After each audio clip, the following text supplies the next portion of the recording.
লাউ শাকের মিষ্টি কুমড়া শাকের ভর্তা কেমন হয়েছে কমেন্ট করে জানাবেন। খেতে কিন্তু অনেক টেস্ট হয়েছে।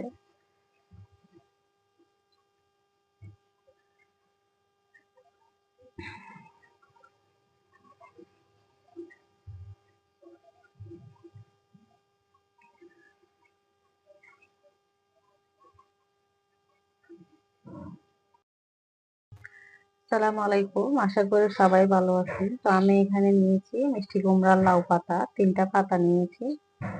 তার সাথে এখানে নিয়েছি শুটকি, এখানে কাঁচামরিচ আছে, রসুন আছে, পেঁয়াজ আছে। তো সবগুলো উপকরণ আমি এখানে দিয়ে দিব। দিয়ে এগুলাকে আমি খোলা দিব, তারপর আমি ভর্তাটা বানাবো। তো এরকম ভর্তা আপনারা কারা কারা খেয়েছেন অবশ্যই কমেন্ট করে জানাবেন। আর আমি মরিচটা আগে হালকা একটু তেলে নিব, মরিচের ফ্লেভারটা যেন ভালো আসে। না তো মরিচটা আমি এটার ভিতরে দিয়ে দিব হালকা তেলে। তো এরকম ভর্তা আপনারা কারা কারা খেয়েছেন অবশ্যই কমেন্ট করে জানাবেন। আর আমি এটা পাটায় বেটে তারপরে বানাবো। এভাবে খোলা দিয়ে দিব আমি পুরাটাকে।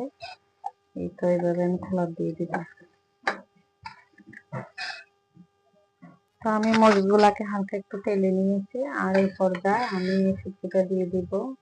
এই পর্যায়ে আমি এটা খোলা দিয়ে নিব। আর খোলা দেওয়ার পরেই কিন্তু আমি বানাবো। তো আমি এটা খোলা দিয়ে ঢাকনা রেখে দিব ও পর্যন্ত। এখন আমি এটা উল্টাইয়া দিব।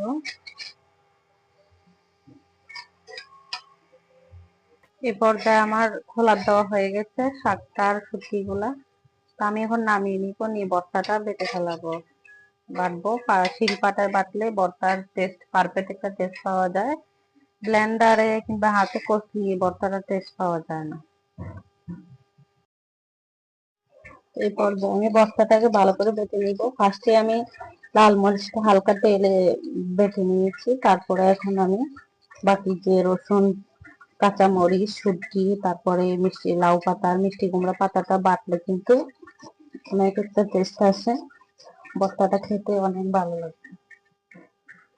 তো ভর্তাটা আমার বাটা হয়ে গেছে। এই পর্যায়ে সবকিছু মিক্স করে নিব। কাঁচা মরিচ, শুকনো মরিচ দিয়ে বাড়ছি, তার সাথে রসুন দিয়েছি 3টা, দেশি রসুনের ঘ্রাণটা কিন্তু অনেক টেস্ট।